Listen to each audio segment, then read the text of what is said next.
the reality is that I've lived and breathed the trauma. So there's a part of me that just wants to block it out. You know what I mean? Like, to move on, I am getting grief therapy.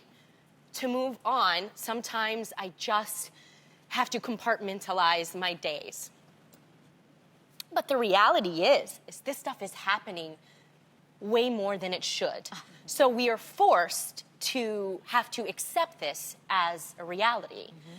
But I feel like I actually saw a meme that describes America when it comes to gun violence. We have a massive shooting, thoughts and prayers are followed, then you see Facebook debates, then everyone forgets, then Congress does absolutely nothing, we hear crickets chirping.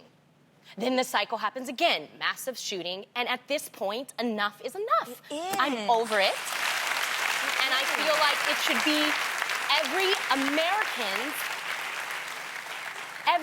American's like concern right now. I don't want it to get to a point that it has to happen to you, that you're finally sensitive on the subject. Yeah. I feel like sometimes, you know, I mean, the hardest part is when the whole world moves on and you're still dealing with it. We're coming up on a year for the borderline shooting.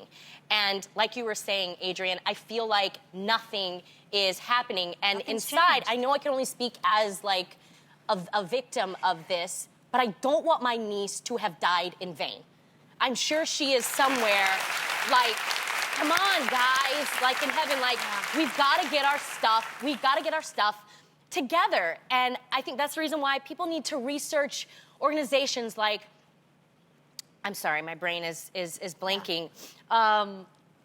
Everytown, Elena's Voice, Moms Demand Action. These are organizations that educate us on what we need to do as citizens of America to promote change. Yeah. And we can start small.